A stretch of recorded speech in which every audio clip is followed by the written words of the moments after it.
If I became a monster today and decided to kill them one by one, they would become aware only after of most of the flock had been slaughtered, thought the boy. They trust me, and they have forgotten how to rely on their own instincts, because I lead them to nourishment. The boy was surprised at his thoughts. Maybe the church with the sycamore growing from within had been haunted. It had caused him to have the same dream for a second time, and it was causing him to feel anger toward his faithful companions. He drank a bit from the wine that remained from his dinner of the night before, and he gathered his jacket closer to his body. He knew that a few hours from now, with the sun at its zenith, the heat would be so great that he won't be able to lead his flock across the fields. It was the time of the day when all of Spain slept during the summer. The heat lasted until nightfall, and all the time he had to carry his jacket. But when he thought to complain about the burden of its weight, he remembered that because he had the jacket, he had withstood the cold of dawn. We have to be prepared for change, he thought, and he was grateful for the jacket's weight and warmth. The jacket has a purpose, and so did the boy. His purpose in life was to travel, and after 2 years of walking the Andalusian terrain, he knew all the cities of the region.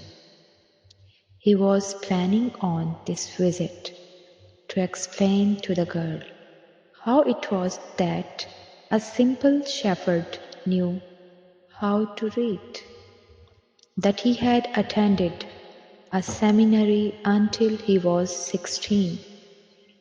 His parents had wanted him to become a priest, and thereby a source of pride for a simple farm family. They worked hard just to have food and water like a sheep. He had studied Latin, Spanish, and theology, but ever since he had been a child, he had wanted to know the world, and this was much more important to him than knowing God and learning about man's sins. One afternoon, on a visit to his family, he had summoned up the courage to tell his father that he didn't want to become a priest, that he wanted to travel. People from all over the world have passed through this village, son, said his father. They come in search of new things, but when they leave, they are basically the same people they were when they arrived. They climb the mountain to see the castle, and they wind up thinking that the past was better than what we are now. They have blonde hair or dark skin, but basically they are the same as the people who live right here. But I'd like to see the castles in the towns where they live, the boy explained. Those people, when they see our land, say that they would like to live here forever. His father continued, well, I'd like to see their land and see how they live, said his son. The people who come here have a lot of money to spend, so they can afford to travel, his father said. Amongst us, the only ones who travel are the shepherds. Well, then I'll be a shepherd. His father said no more. The next day, he gave his son a pouch that held 3 ancient Spanish gold coins. I found these one day in the fields. I wanted them to be a part of your inheritance, but use them to buy your flock. Take to the fields, and someday you will learn that our countryside is the best, and our women are the most beautiful.